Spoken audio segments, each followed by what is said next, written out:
Assalamualaikum warahmatullahi wabarakatuh.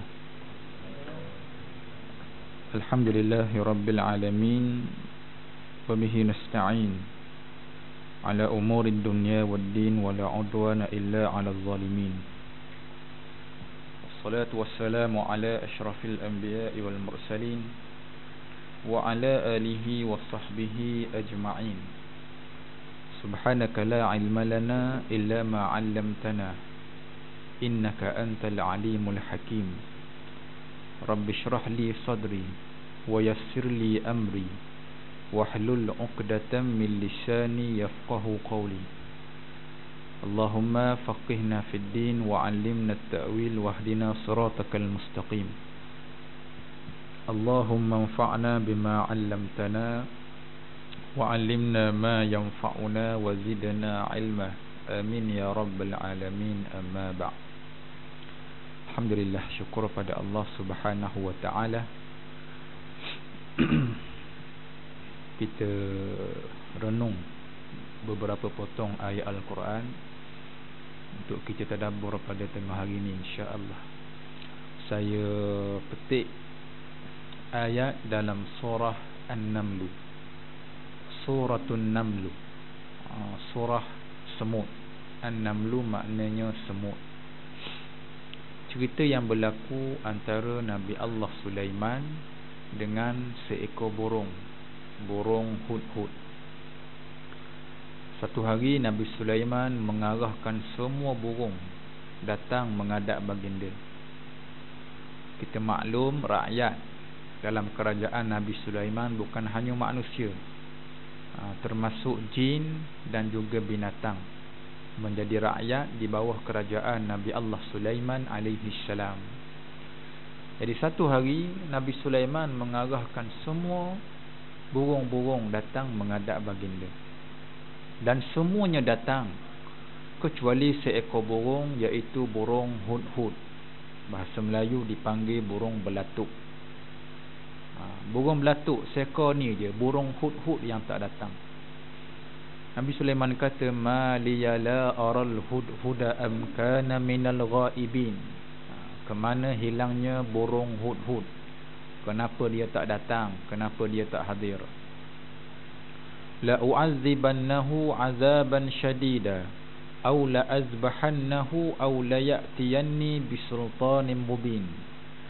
Kata Nabi Sulaiman, sesungguhnya aku akan menjatuhkan hukuman yang sangat berat ke atas burung ini ataupun aku akan sembelih dia, yakni hukuman matilah, sembelih.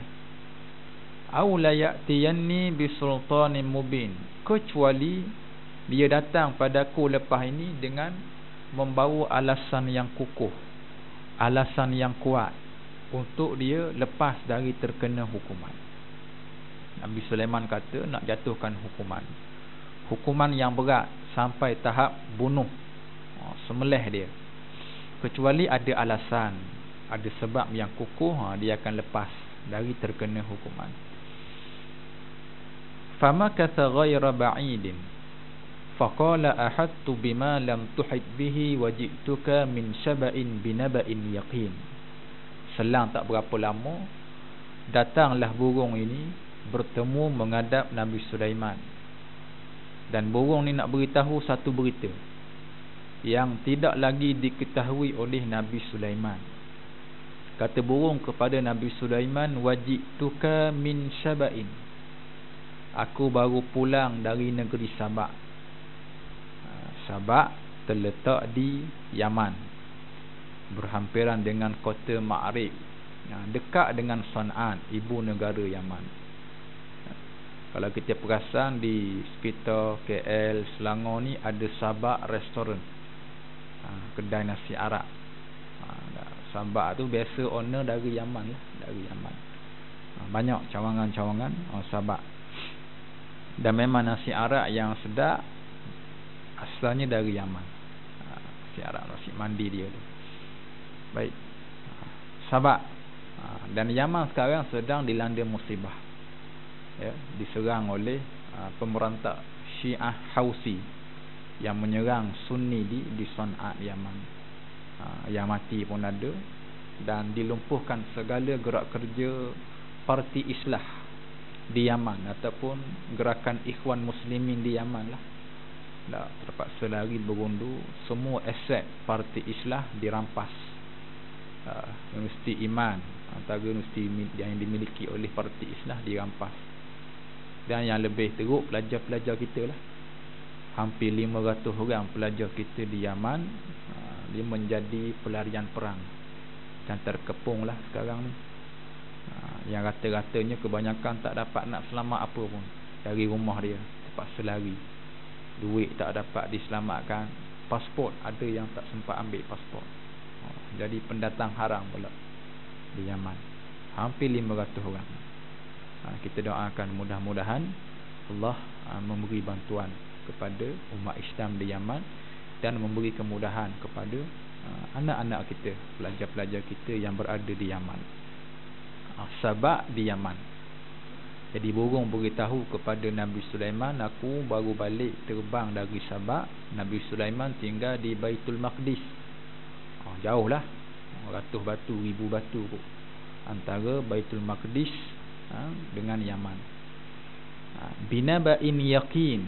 Kata burung lagi, aku ada berita nak diberitahu kamu, berita yang penting. Apa dia? Kata burung, inni wajadtu mra'atan tamlikuhum wa utiyat min kulli syai'in wa laha 'arsyun 'azim. Aku melihat di Sabak ini ia dipimpin oleh seorang ratu permaisuri, perempuan yang terkenal, kita panggil namanya Balqis. Quran hanya menyebut perempuan. Quran tak sebut nama. Nama-nama ni riwayat yang banyak lah, dan banyak khilaf lagi tentang nama ni. Cuma yang masyhur kita panggil Balqis. Okeylah, kita letak nama Balqis. Sabak dipimpin oleh perempuan ratu namanya Balqis, dan negeri Sabak negeri yang kaya, negeri yang aman.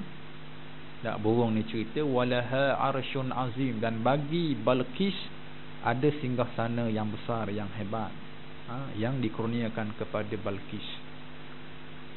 Kata burung lagi, wajadtuha wa qaumaha yasjuduna lisyamsi min dunillah wa zayyana lahumus syaitanu a'malahum. Aku dapati, kata burung, aku melihat Balqis dengan rakyat di Sabak ini, mereka menyembah matahari, mereka mensyirikkan Allah, ya, menyembah matahari. Min dunillah, mensyirikkan Allah. Kalau hari ni kita panggil agama Shinto lah, sembah matahari. Kemudian syaitan beritahu, wa zayyana lahumus syaitanu a'malahum. Burung beritahu, syaitan menghiasi perbuatan sembahan matahari ni, syaitan hias.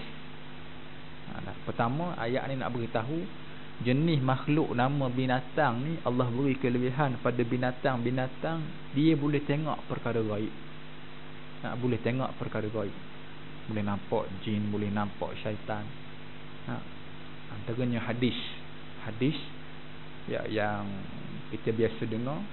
Kalau kita dengar salakan anjing, ataupun kita dengar bunyi keldai, biasa dengar bunyi keldai.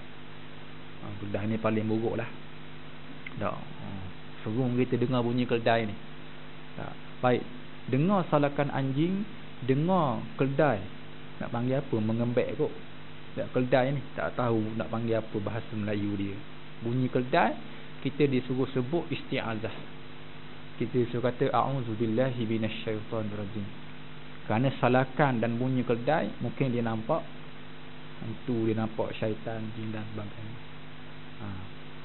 Kalau dengar ayam berkokok, kita akan sebut alhamdulillah. Pasal ayam dia nampak malaikat. Ini nak beritahu apa?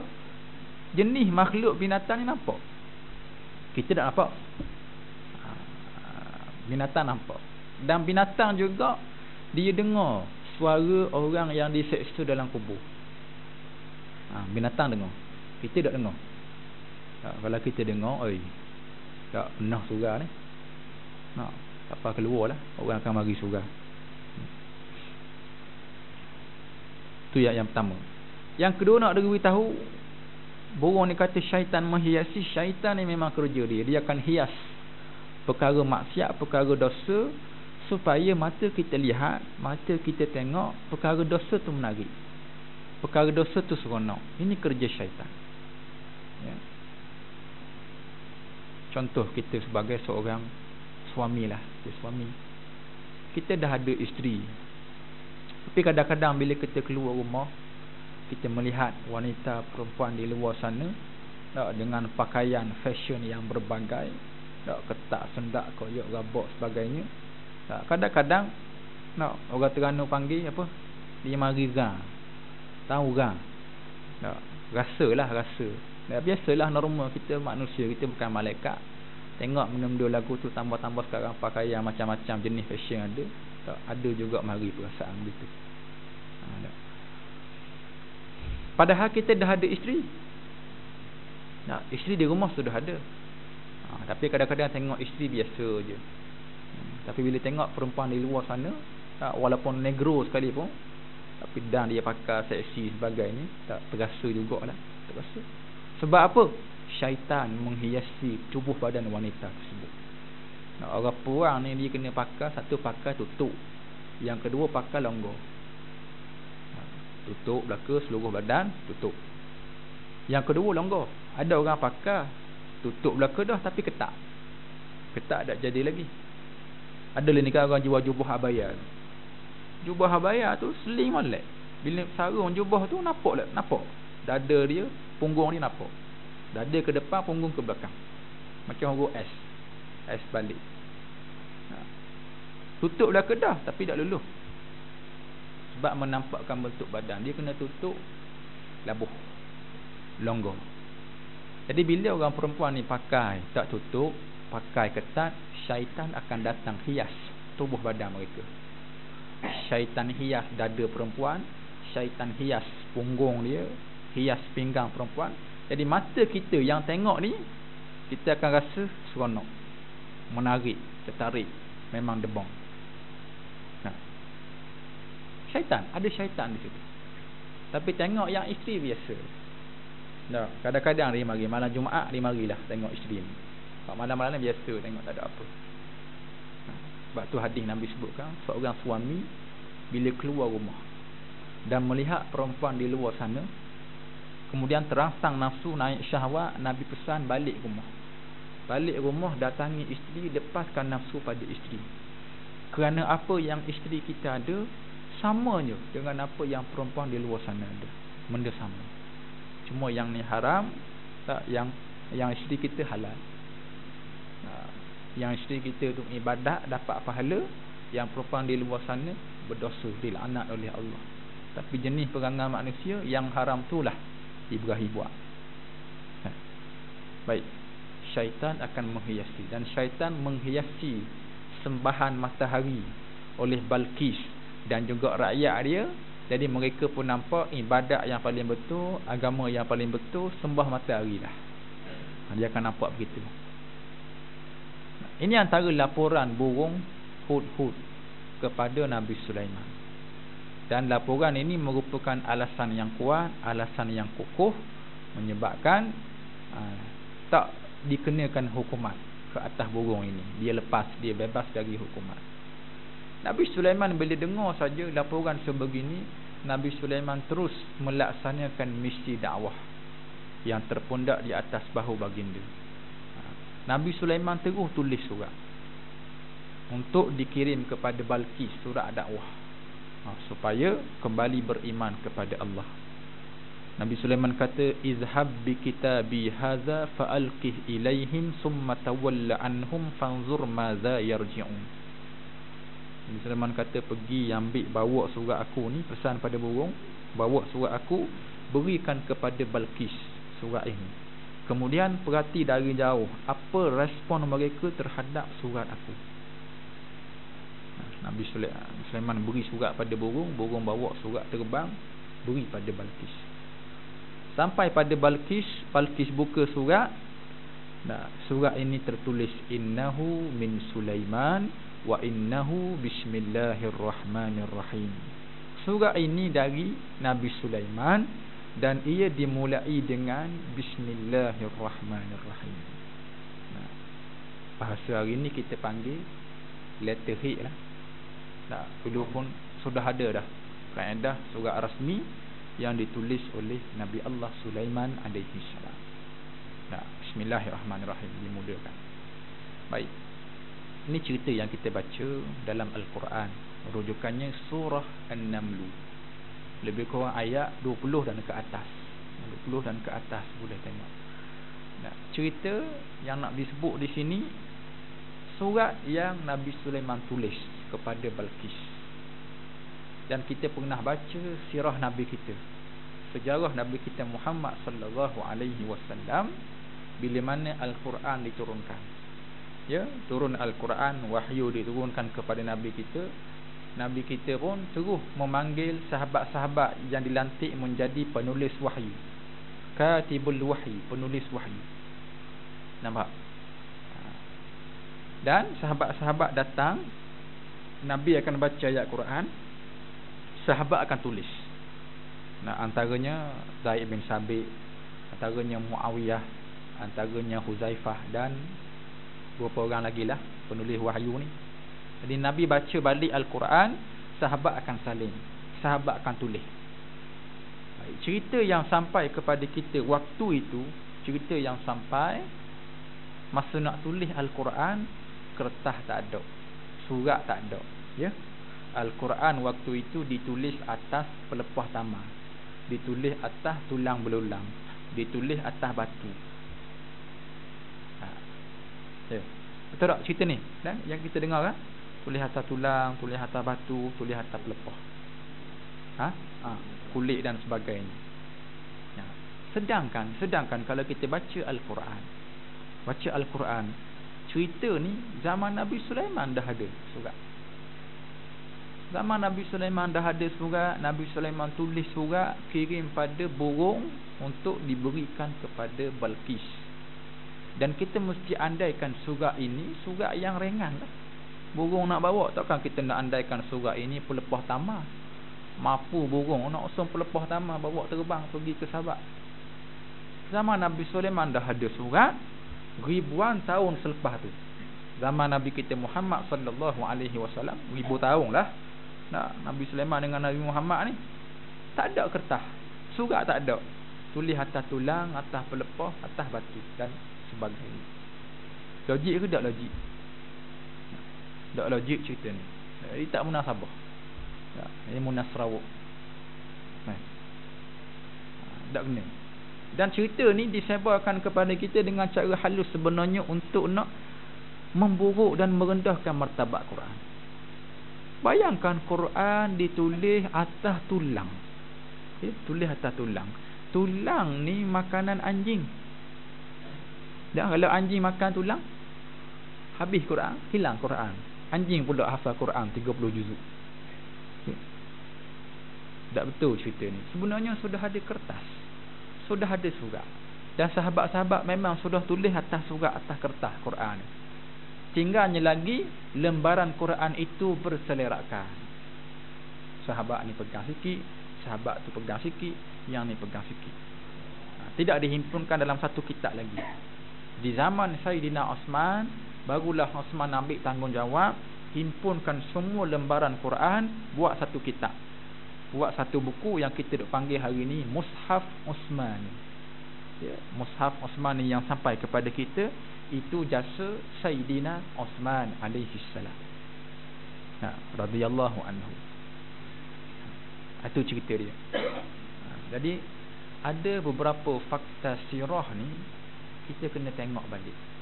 Kita kena kaji balik dari sudut sahih ataupun tidak, tepat ataupun tidak. Kalau yang ni kita hanya boleh tengok dari sudut logik dia. Logik dia tak munasabah. Zaman Nabi Sulaiman ada dah surat cerita kita baca tadi dalam Quran, tiba-tiba zaman Nabi Muhammad surat tak ada. Tak kena. Tak munasabah lah. Jadi tak logik. Begitu juga ada fakta sirah yang lain. Ini musim Zulhijjah lah, musim haji. Yang pergi haji, mudah-mudahan dapat haji mabrur. Yang tak pergi haji macam kita akan lakukan ibadat korban, buat korban. Baik, cerita yang akan diperdengarkan kepada kita semestinya cerita Nabi Ibrahim. Ya, Nabi Ibrahim, anaknya Ismail, isterinya Hajar. Nabi Ibrahim bawa isteri dengan anak dia pergi ke satu lembah. Yang Quran kata lembah ini wadin ghairi zi zar'in, satu lembah yang kering kontang. Mekah itulah kering kontang dulu, tak ada apa-apa. Sumber air tak ada, makanan tak ada, tumbuhan tak ada, binatang tak ada, orang tak kenal lagi bumi Mekah ni. Nabi Ibrahim bawa anak isteri dia ke sini. Bawa ke sini. Lepas bawa, nak tinggal, Nabi Ibrahim nak balik, nak tinggal anak dengan isteri dia. Hajar tanya, abang nak tinggalkan kami ke? Nabi Ibrahim senyap. Hajar tanya lagi, abang sungguh ke nak tinggalkan kami? Senyap lagi Nabi Ibrahim. Kali yang ketiga Hajar tanya, Allahu amaraka bihaza. Allah, baca panjang Allahu dengan makna adakah Allah. Kalau baca panjang berubah makna. Sebab tu kalau azan tak boleh panjang Allahu akbar, Allahu akbar jangan duk buat Allahu akbar. Dia akan jadi makna adakah Allah maha besar. Berubah makna. Kemungkinan boleh jadi syirik. Duk tanya soalan begitu. Ya. Allahu amaraka bihadza. Hajar tanya, adakah Allah yang perintahkan abang suruh tinggalkan kami? Hajar tanya. Nabi Ibrahim kata, ya ni perintah dari Allah, Allah yang suruh. Hajar kata, tak apalah kalau begitu abang baliklah. Ya, kalau Allah perintah, Allah jagalah kami. Nabi Ibrahim balik, tinggallah Hajar dengan anaknya Ismail. Masa tu diceritakan Nabi Ismail duk menangis ni. Wah menangis sebab lapar dahaga. Hajar kelang kabut dah, air tak ada. Nak cari mana ni? Sebab tu Hajar berlari tu dari Safa Marwah tu. Ya, nak cari air. Kita kalau buat haji, kita buat umrah, kita akan ada satu rukun yang akan kita buat sa'i. Berjalan dari Safa ke Marwah. Lebih kurang 450 meter. Jalan pusing sebanyak 7 kali. Pusing Safa Marwah, Marwah Safa, Safa Marwah, 7 kali pusing. Ambil sunnah Hajar. Tengah Hajar duk berlari cari air, Nabi Ismail duk menangis ni. Nak menangis, kaki hentak bumi. Dia kena hentakan kaki Nabi Ismail pada bumi. Lepas itulah terpancut air. Ya, terpancutnya air Zam-Zam. Itulah cerita yang sampai pada kita. Saya ada lagu kan, M. Nasir buat lagu. Raikan cinta tajuk dia. Perahuku menghala ke huluku wala, jua ke suwa. Kau lihat aku pula lihat dia, samakah kita? Ke sana ke sini, lari-lari kecil, bagai Siti Hajar mencari air. Terpancut sinar di kering pasir, bekas hentakan kudus kaki Ismail. Sama tak suara dengan Ustaz Zul? Lebih kurang ada, lebih kurang. Boleh rekod insya-Allah. Perasan lebih. Ya. Ada lagu. Ya, lagu. M. Nasir buat lagu tentang sejarah ni. Allahu Rabbi. Ya. Jadi cerita ni mungkin ada dalam kitab sirah. Tapi tuan-tuan, kalau kita buka kitab hadis Sahih Bukhari, apa dia kitab Sahih Bukhari? Apa darjat Sahih Bukhari? Sahih Bukhari darjat dia yang kedua. Yang pertama Quran yang pertama. Yang kedua Bukhari, kan? Kita pegang ni kan? Yang pertama Quran, rujukan agama kita. Tengok Quran. Habis Quran kita rujuk hadis. Hadis yang paling sahih sesunatnya, kebanyakan ulama bersepakat Sahih Bukhari. Yang ketiga Sahih Muslim. Quran, Bukhari, Muslim. Ini rujukan, ranking rujukan agama kita. Quran, Bukhari, Muslim. Baik. Dalam Bukhari, Imam Bukhari meriwayatkan cerita yang berbeza. Ya, berbeza cerita. Tengah Nabi Ismail duk menangis, wah duk menangis ni, Hajar duk berlari Safa Marwah duk cari air. Waktu inilah turunnya malaikat Jibril. Malaikat Jibril turun. Ya, malaikat Jibril sendiri yang korek, yang gali tanah dengan tangan. Malaikat Jibril terpancuk Zam-Zam. Ini cerita dalam Bukhari. Memang bezalah dengan cerita hak kita dengar selama ni. Nah, cerita yang kita dengar hentakan kaki Nabi Ismail mungkin ada dalam kitab sirah. Dan kitab sirah ni mungkin rujukannya yang kelima, yang keenam lah kot. Mungkin yang ketujuh, yang ke-8 kitab sirah. Tapi ini dalam Bukhari. Bukhari kita pegang selama ni rujukan yang kedua selepas Quran. Quran pertama, Bukhari kedua. Quran nombor 1, nombor 2 Bukhari. Jadi kita nak pegang yang mana? Saya tak mahu beri jawapan lah. Cuma bila bertembung fakta begini, dan kita pun dah pegang lama, dalam mindset kita pegang rujukan yang kedua Bukhari. Yang pertama Quran, yang kedua Bukhari. Tiba bertembung lagu ni, cerita yang biasa kita dengar hentakan kaki Nabi Ismail, tapi dalam Bukhari meriwayatkan malaikat Jibril turun. Jadi kita tengok, kita fikir. Saya tak beri jawapan, fikir lah. Sebab sini orang cerdik lah ke. Bukan kampung tak imam lapor ni. Orang cerdik, insya-Allah. Tak. Bila dia banyak. Sirah ni banyak. Banyak juga bertembungnya fakta. Dan bila bertemu lagu tu, kita akan buat kajian dirasah muqaranah. Kajian perbandingan. Kita tengok mana yang lebih tepat, mana yang lebih sahih, mana yang lebih kuat.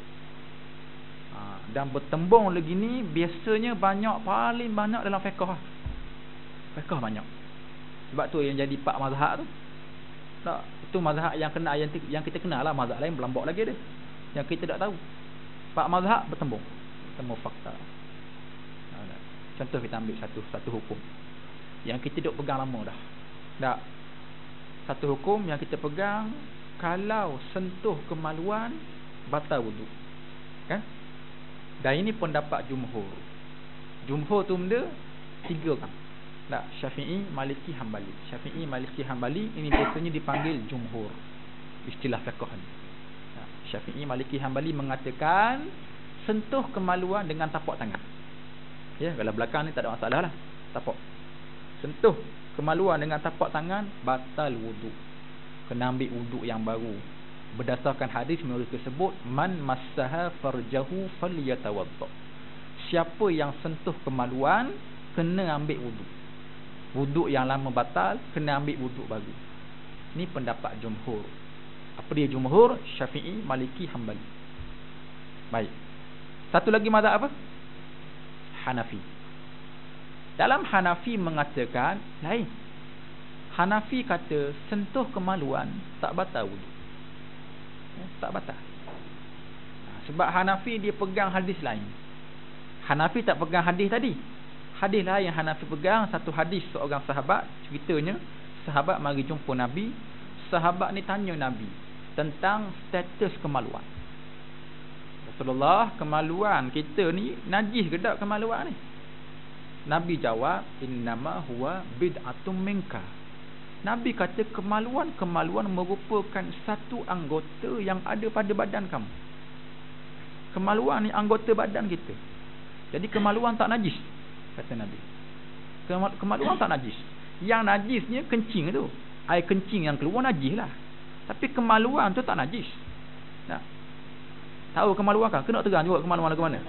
Tak payah dah kan? Tak tahu dah kemaluan tu apa. Tak. Kemaluan ni anggota badan kita. Kemaluan Nabi kata tak najis. Yang najisnya kencing, ataupun air mazi, ataupun air wadi. Tak, satu lagi air mani tak najis, tapi bila keluar kena mandi wajib.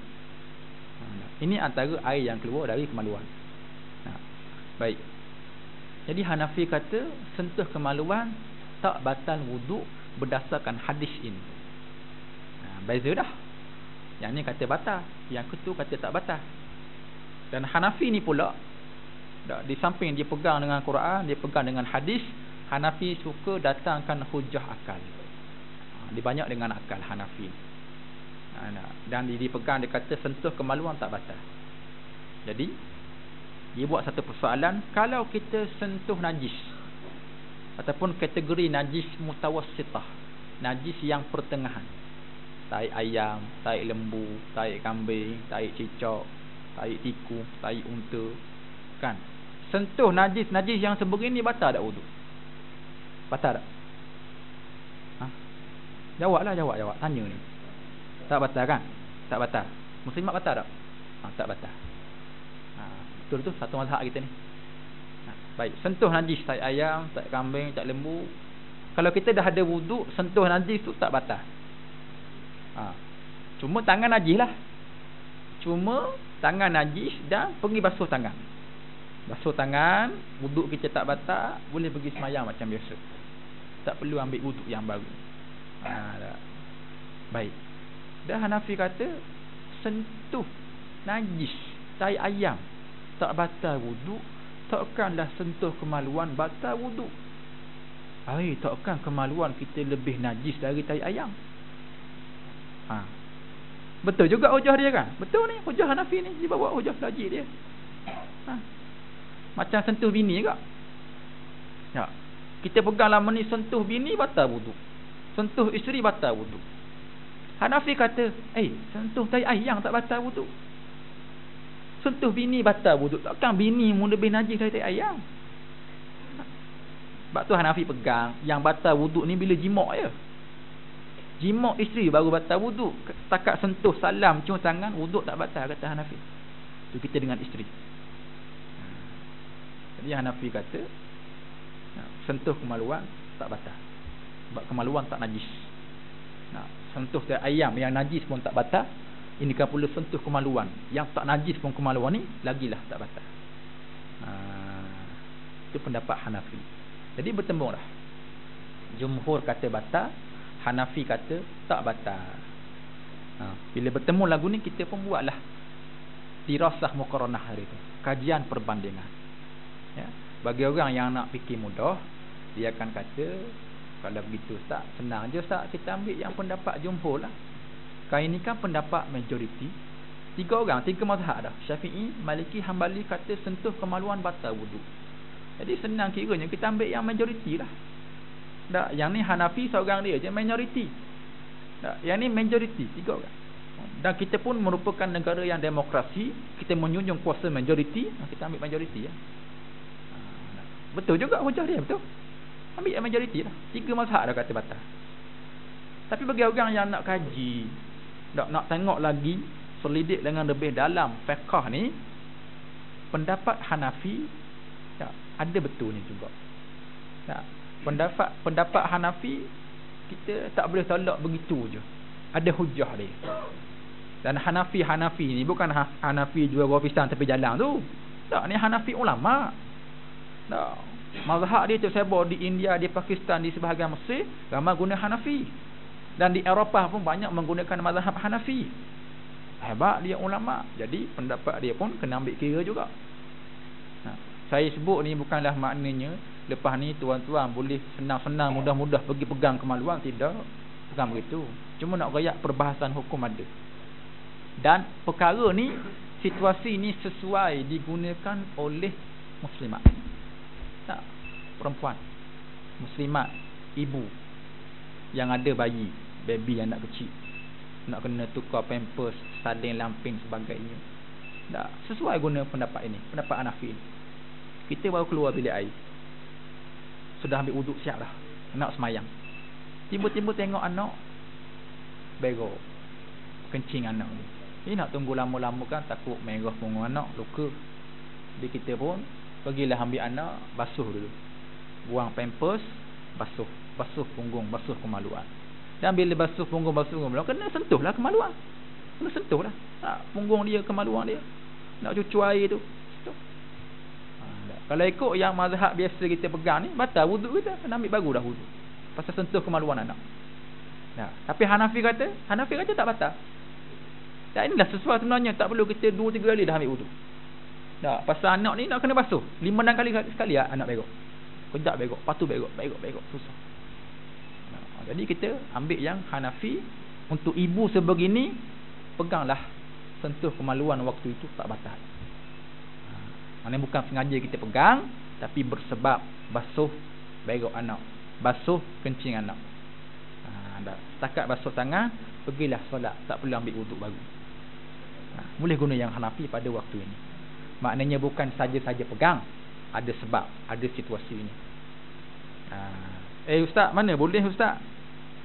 Kita kan mazhab Syafi'i Ustaz. Kita guna mazhab Syafi'i lah. Pasal apa nak guna mazhab lain? Biasa jumpa lagi ni. Biasa tak? Belambau. Tak. Di mana-mana ada. Baik, tanya dia. Dah awak yakin ke semua ibadat ni yang awak guna yang Syafi'i? Tanya dia. Yakin ke? Iyalah Ustaz, kita Syafi'i, guna Syafi'i lah. Tak perlu guna mazhab lain. Tanya dia Ramadan baru ni bayar tak zakat fitrah? Bayar tak? Zakat wajib kena bayar. Bayar lagu mana? Bayar RM7 lah satu kepala. Bayar RM7 dengan amal dapat resit zakat. Bayar zakat fitrah baru ni RM7 satu kepala tu, RM8 satu kepala. Itu bukan Syafi'i. Itu bukan mazhab Syafi'i. Itu dari mazhab Hanafi. Kalau ikut mazhab Syafi'i, nak bayar zakat fitrah ni mesti bayar dengan berah. Dia ikut makanan asasi. Kita makan nasi, jadi zakat kita dengan berah. Contoh, satu kepala 1 kilo berah. Contoh, kita ada 8 orang anak, isteri seorang, jadi 10 orang, 10 kepala, maknanya 10 kilo berah. Pergilah beli beras basmati 10 kilo, orang mahal sikit. Bawa beras 10 kilo, jumpa amil, rembah basmati atas amil, mati amil. Amil mana nak terima beras sebagai zakat? Tak ada semua dengan duit pula ke? Tak, beri duit dapat resit zakat kita. Itu kita guna Hanafi tu. Jadi nak rayaknya kita pun nak duk kata pegang Syafi'i ni, bukan semua kita guna Syafi'i. Zakat fitrah baru ni pun kita guna yang Hanafi, bayar dengan duit. Nampak? Jadi jangan duk kalut sangat. Jangan duk berasa susah hati sangat. Pasal zakat fitrah tu pun kita guna yang Hanafi.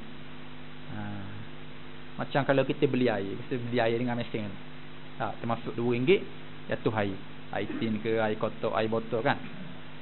Tu kalau ikut Syafi'i tak usah jual beli tu. Sebab Syafi'i dia mensyaratkan lafaz ijab qabul. Saya beli air ini dengan harga RM2 tunai. Penjual kata saya jual air ini dengan harga RM2 tunai. Dah kita beli dengan mesin.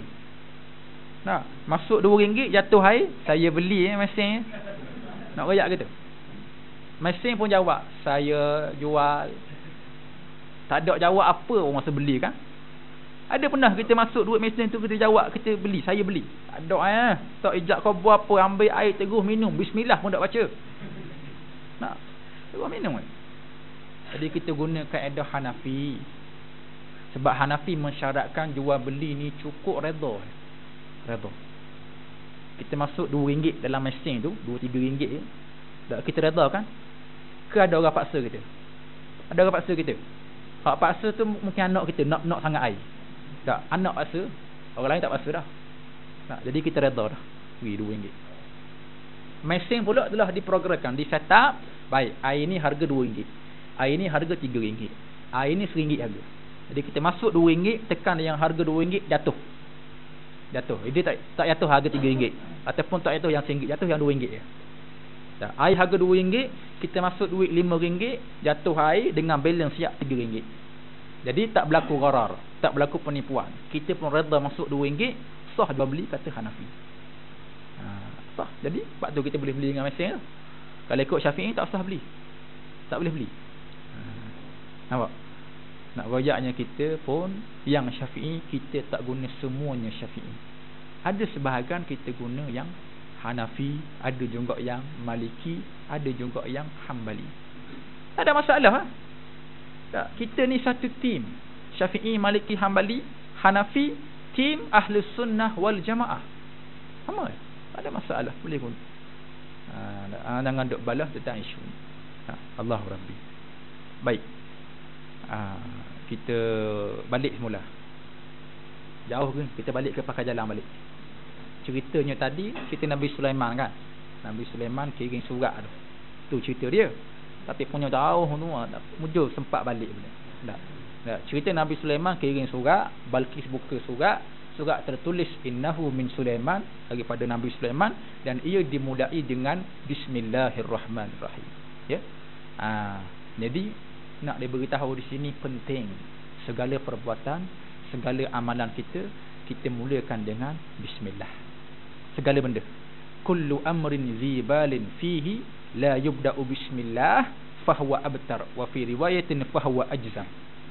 Setiap perkara, setiap perbuatan yang tidak dimulai dengan bismillah, perkara itu sia-sia. Perkara itu tidak berguna, tidak terpakai. Jadi kita akan mulakan semua perkara dengan bismillah. Bismillah yang akan membezakan perbuatan ibadat serta perbuatan maksiat. Sebab maksiat kita tak baca bismillah. Ya.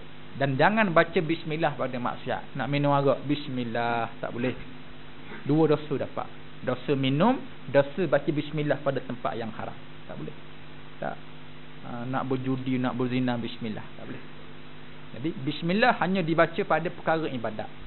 Tak. Dan juga perkara yang asal perbuatan manusia, tapi bila kita bacakan bismillah boleh jadi ibadat.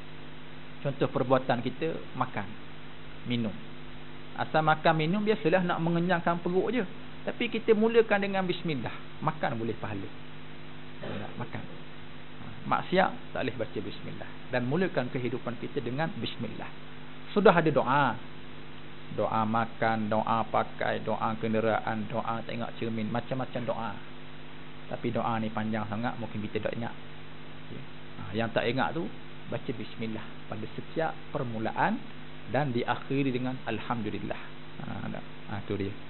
Jadi cukup kita baca ayat pada pagi ni, surah tengah hari ni surah An-Naml, surah Semut, ayatnya ayat 20 hingga 30.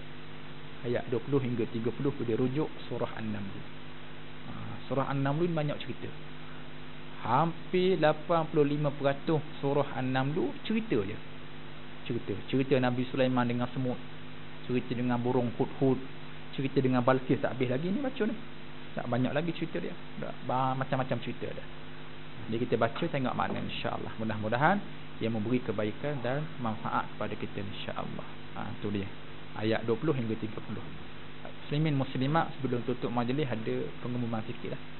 Saya sebut tentang situasi pelajar kita di Yaman tadi. Ya. Pelajar kita yang hampir 500 orang terkepung dalam situasi perang di Yaman. Dan mereka ada yang selas pinggang, duit tak ada, pasport hilang sebagainya, jadi pelarian perang. Dan saya merayu muslimin muslimat kita bantulah derma, infak, zakat dan sebagainya untuk pelajar-pelajar kita di Yaman yang nampaknya tidak ada pembelaan yang sepatutnya, walaupun dari pihak kedutaan di sana tak bantu dengan sebaiknya. Dan kita bantulah derma, infak, zakat. Kita nak bantu nanti boleh sediakan sejadah atau tabung lah. Wallahu a'lam. Assalamualaikum warahmatullahi wabarakatuh.